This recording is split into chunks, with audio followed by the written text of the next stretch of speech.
Ya, oke guys. Assalamualaikum. Balik lagi dengan Jaki ya guys. Hari ini tanggal 27 Juli 2025 pukul 17 lewat 18 menit. Karena ini hari Minggu, gue mau membuat video santai aja, kita ngobrol. Karena gini, beberapa waktu belakangan ini ya, gue mendapatkan berbagai macam tawaran dan pertanyaan terkait dengan kira-kira pertanyaannya begini.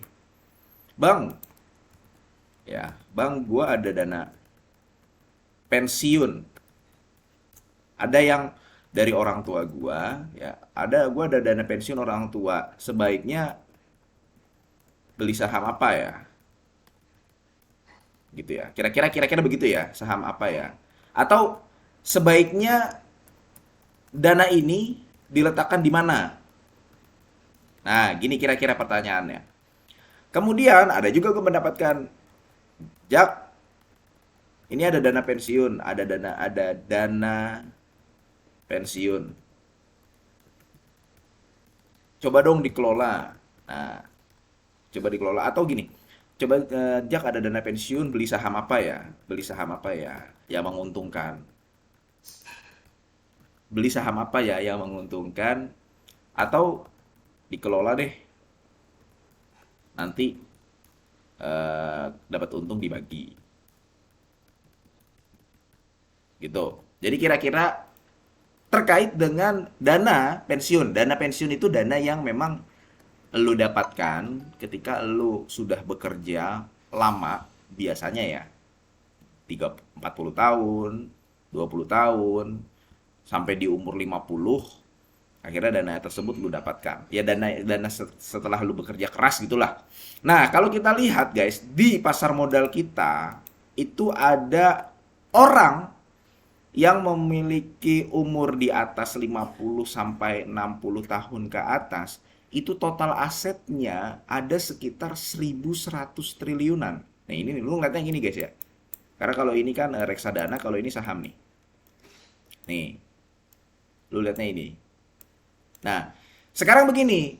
Pertanyaan selanjutnya adalah apakah menempatkan dana di saham, menempatkan dana pensiun di saham itu bijak? Sayangnya ketika gue mendapatkan dua pertanyaan ini guys, gue langsung mengatakan bahwa jangan menempatkan di saham. Begini guys, kita mundur sedikit ke belakang. Jadi gue, kalau lu lihat ya guys, gue memang sering buat konten. Terkadang bisa sehari itu satu, besoknya buat lagi. Kemudian bisa libur lama, bisa sebulanan. Itu sebenarnya karena gue sebenarnya tidak bekerja. Karena gue ini bersama dengan keluarga gue itu mengatur bisnis atau usaha lah, atau usaha kecil-kecilan. Nah, usaha ini terkadang karena profit, karena menguntungkan, ada beberapa kenalan atau orang dekat yang mereka bekerja, mereka punya uang banyak, mau menempatkan dananya di tempat usaha yang gua dan keluarga gua kelola. Paham sampai sini guys ya? Jadi mereka sudah melihat fisiknya ada, laporan keuangannya ada, pendapatannya ada per tahun, laporan laba bersihnya per tahun ada, ya. Jadi sudah mengetahui nih bisnisnya apa, kemudian nanti dia mengetahui keuntungannya, revenue-nya berapa, laba bersihnya berapa, revenue net income-nya berapa, laba bersihnya berapa. Dan gua salah satu yang mengatur keuangannya. Jadi gua tahu persis. Nah, ya, mereka ketika sudah menempatkan dana gua dan keluarga gua kelola. Dana dikelola. Untuk apa? Untuk ekspansi biasanya. Untuk ekspansi. Ya, untuk ekspansi dikelola dan orang yang menempatkan dana itu nanti akan mendapatkan dividen. Dividen biasanya kalau perusahaan TBK itu 1 tahun sekali, 2 tahun sekali. Ada yang eh, setahun 4 kali ada ya, kayak gitu ya. Ispak Hotel itu setahun biasanya 4 kali. Kemudian ada SSMMSMS atau apa gitu yang jual spare part, perusahaan spare part. Nah, tapi biasanya perusahaan yang gue kelola itu membagikan dividennya adalah per kuartal. Jadi udah diketahui, berarti kan per kuartal per 3 bulan ya. Jadi udah diketahui berapa laba bersihnya, berapa net income-nya, revenue-nya berapa, bebannya buat apa aja itu tercatat semua. Gua dan tim catat. Jadi mengetahui semua. Nah, itu simpelnya. Ketika orang mau mendapatkan dana, dia tahu bahwa bisnisnya ada, dia tahu bahwa bisnisnya menguntungkan, dia tahu bahwa berapa keuntungan dari bisnis yang dijalankan tersebut, dananya mengalir kemana. Nah, sekarang ini, jadi dananya mengalir kemana kalau misalkan memang dia naruh misalkan 1 miliar. Dananya ini mau dikelola, kemudian mau dibuat ekspansi dilaporkan. Oh, ini butuh ini nih. Tapi nanti 1 miliar ini dia mendapatkan saham dari usaha yang segmen, misalkan segmen baju atau pakaian ya. Nah, dia mendapatkan saham berapa persen gitu. Dari dia mendapatkan saham berapa persen, dia mendapatkan dividen bagi hasilnya. Nah, simpelnya si orang yang mau menempatkan dana ini sudah mengetahui kondisi bisnis yang ingin dia tempatkan dananya. Beda ceritanya kalau ada orang mendapatkan dana pensiun, kemudian dia mau menempatkannya di saham, gue termasuk salah satu orang yang menolak, guys. Karena, kenapa? Biasanya, tanpa dia mengetahui kondisi keuangan perusahaan, TBK-nya bagaimana, kemudian net income-nya berapa, laba bersihnya berapa, itu sangat berbahaya menempatkan dana pensiun, tidak mengerti fundamental si perusahaan, itu sangat berbahaya menempatkan dana pensiun di saham.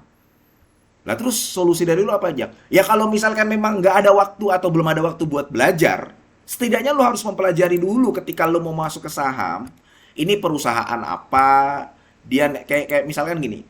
Oh, banyak orang yang mengetahui Garuda Indonesia. Tapi tahu nggak Garuda Indonesia itu dia selama ini rugi, mengalami kerugian. Pendapatannya bisa dia di angka 55 triliun, 55 triliun ya di tahun 2024. Tapi dia laba kotornya segini, laba operasionalnya segini. Ternyata laba bersihnya minus 1 triliun. Itu Garuda Indonesia. Belum kita ngomongin perusahaan-perusahaan yang lain yang ada di Bursa Efek Indonesia. Sehingga ketika dia mengetahui bahwa oh Garuda Indonesia banyak nih yang menggunakan, ternyata dia masuk duit pensiunnya di situ. Ternyata tanpa dia mengetahui, ya sahamnya ambles. Jadi guys, simpelnya, kenapa tadi gue menceritakan ini?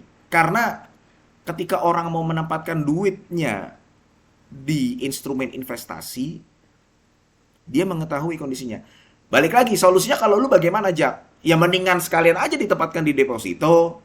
Memang returnnya nggak besar, tapi dana pensiunnya tidak hilang. Daripada menempatkan uangnya di saham, tapi nanti nggak kuat mental karena ketidaktahuan, pengetahuan mengenai fundamental perusahaan, sehingga malah jadi stres, duitnya hilang. Gue termasuk orang yang menantang hal tersebut. Apalagi kalau ojek dikelola aja sama lu, Jak. Wah, enggak, guys. Terus terang, itu kalau kayak begitu, guys ya, itu sangat berisiko. Apalagi kalau orang-orang tersebut adalah orang-orang terdekat kita. Kita mengelola dana mereka, akhirnya nanti kalau misalkan mengalami kerugian, kita yang disalahkan. Kita nggak butuh-butuh amat, ternyata pada saat kita mengalami kerugian, kita yang disalahkan. Enggak. Yang bisa gue sarankan adalah ketika belum mampu mempelajari mengenai dunia pasar modal, masukkan aja ke deposito.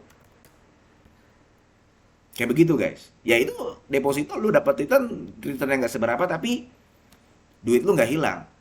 Yang banyak orang lupa adalah tidak memanajemen risikonya.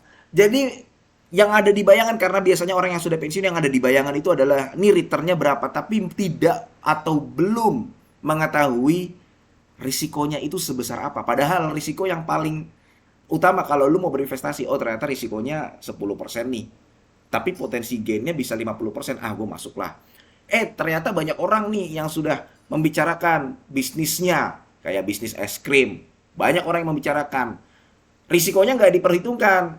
Gainnya bisa 30% per tahun, bisa 40% per tahun kalau bisnis. Tapi risikonya nggak dipikirkan. Karena udah banyak yang bikin warung es krim, persaingannya jadi tidak sehat. Harganya jadi makin murah. Akhirnya karena harganya murah tidak profit.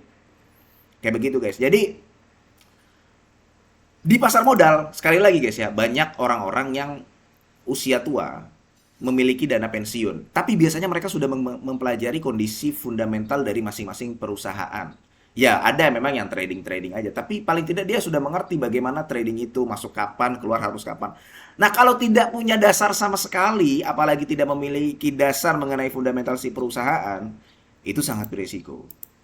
Kayak begitu guys. Makanya begini guys, beberapa kali gue selalu mengiklankan ini ya, kayak ini nih, lu bisa pesan data ini, pesan data perusahaan yang ada di Bursa Efek Indonesia dari kuartal 1 2019 sampai kuartal 1 2025 dengan biaya 1,3 juta.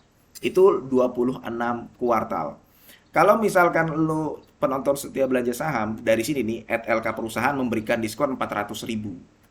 Jadi lu bisa mendapatkan seluruh data perusahaan yang ada di Bursa Efek Indonesia dari kuartal 1 2019 sampai 2025 dengan biaya 900.000. Ya nanti kalau lu mau langganan lagi di kuartal 2, kuartal 3 2025 tinggal bayar 50.000 per kuartal. 50.000 per kuartal dengan data selengkap ini.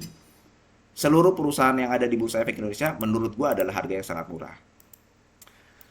Jadi balik lagi guys ya, lu bisa salah satunya ya lu belajar dari sini, lu belajar data mengenai perusahaan-perusahaan yang ada di Bursa Efek Indonesia, perusahaan ini revenue-nya berapa sih? Ya kalau lu mau pesan datanya silahkan lu bisa ke sini 0818 8341 2696. Nah, artinya kesimpulannya jangan menyarankan orang yang memiliki dana pensiun yang cukup besar